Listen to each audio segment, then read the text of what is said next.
السلام علیکم، میں ہوں آپ کا دوست نعمان اگر، اور آج ہمارے ساتھ موجود ہیں قاری اسد اطاری۔ ان سے ہم کرتے ہیں کچھ سوال اور جواب۔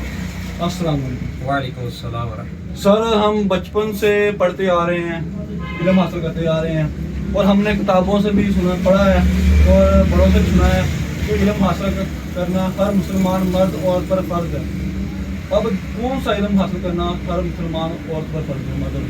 ماشاء اللہ، بڑا اچھا سوال آپ نے یہ کیا ہے کہ ہم نے بھی بچپن میں اسکولوں میں یہ پڑھا تھا کتابوں کے اندر کہ علم دین، اپنا علم دین کا تو نہیں تھا، بہرحال ایک حدیث مبارکہ تھی کہ علم حاصل کرنا ہر مرد مسلمان عورت پر فرض ہے۔ تو اس کا جو تفسیر کے اندر جب ہم گئے اپنے اساتذہ سے، ہم نے جب یہ اس کا جواب لیا، اخذ کیا کہ وہ کون سا علم ہے جس کا حاصل کرنا فرض ہے، تو اس کا جواب یہ دیا گیا کہ ہر وہ علم جو قرآن پاک میں اللہ تعالیٰ نے جو چیز فرض کی ہے اس کا علم حاصل کرنا بھی فرض ہے۔ اب دیکھیں، ہم تو اسکولوں میں کیمسٹری، بایو، میتھ اور انگلش وغیرہ اس طرح کے سبجیکٹس پڑھتے ہیں، مختلف سبجیکٹ پڑھتے ہیں، لیکن جب تو قرآن نے نماز کو فرض کیا ہے، اب نماز کا ہم علم حاصل ہی نہیں کر رہے۔ زکوٰۃ فرض ہے، حج فرض ہے، اور اس کے علاوہ صاحب استطاعت پر زکوٰۃ ہو گئی، ٹھیک ہے،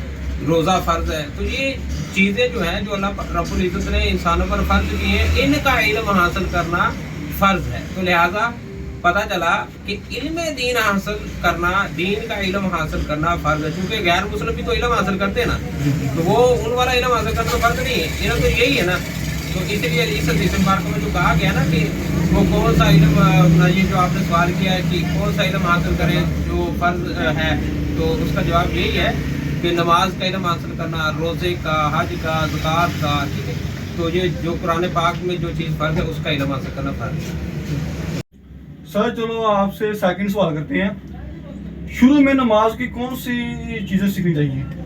جی ماشاءاللہ، یہ ابتداءً نماز کے اندر جو چیزیں ہیں انسان کو یہ بہت ضروری ہے سیکھنا ان چیزوں کا۔ اس میں یہ ہے کہ نماز کی سب سے پہلے شرائط ہوتی ہیں، پھر نماز کے واجبات ہوتے ہیں، فرائض ہوتے ہیں، مفسدات ہوتے ہیں، مکروہات ہوتے ہیں، ٹھیک ہے۔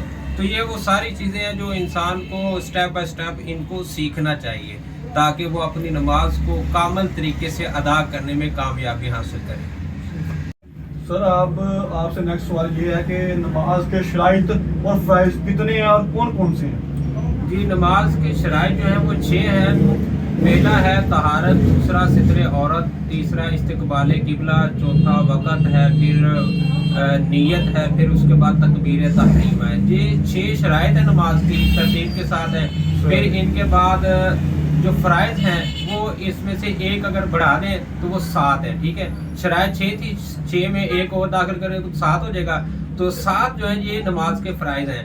تو فرائض میں سے سب سے پہلا فرض وہ بھی تکبیر تحریمہ ہی ہے، اس کے بعد دوسرا قیام ہے، پھر اس کے بعد قرات ہے، پھر اس کے بعد رکوع ہے، پھر سجود ہے، پھر قاعدہ اخیرہ ہے، پھر خروج بسمعہ یعنی اپنے کسی عمل سے نماز سے باہر آنا، ٹھیک ہے۔ تو یہ 7 فرائض ہیں اور 6 نماز کی شرائط ہے۔ شرائط میں سے کوئی ایک شرط اگر نہ ہو، اگر شرائط میں سے کوئی ایک شرط کم ہے تو نماز شروع نہیں ہوگی، اور فرائض میں اگر کمی ہے، 7 میں سے کوئی ایک فرض بھی کم ہے، تب بھی نماز نہیں ہوگی۔ بہت شکریہ سر۔ جیسا کہ آپ نے نماز کی 6 شرائط بتائیں، ان میں سے پہلی شرط بتائی آپ نے طہارت۔ اب طہارت میں تھوڑا سا وضاحت کر دیں۔ جی، طہارت کے اندر کچھ چیزیں ہیں جن کا جو نا ہمیں علم حاصل کرنا بہت ضروری ہے۔ طہارت کے اندر ابتدان کے اندر تو آپ یہ سمجھ لیں کہ طہارت سے یہاں جو مراد ہے نا وہ ہے کیا؟ یہاں مراد یہ ہے کہ جس جگہ انسان نے نماز پڑھنی ہے اس جگہ کا انسان کے بدن کا اور انسان کے لباس کا ہر قسم کی نجاست سے پاک ہونا، ٹھیک ہے نا، ایک تو یہ ہے۔ پھر اس کے ساتھ ساتھ مزید طہارت جو ہے اس کے اندر آ جاتا ہے، غسل بھی آ جاتا ہے اور وضو بھی آ جاتا ہے، ٹھیک ہے۔ تو غسل بھی طہارت کا ہی حصہ ہے اور وضو بھی طہارت ہی کا حصہ ہے۔ تو اس طرح یعنی کہ طہارت کو آپ یوں لے لیں کہ طہارت سے مراد یہاں یہ ہے کہ انسان کے جسم کا، اس کے لباس کا، اور جس جگہ اسے نماز پڑھنی ہے اس جگہ کا ہر قسم کی نجاست سے پاک ہونا۔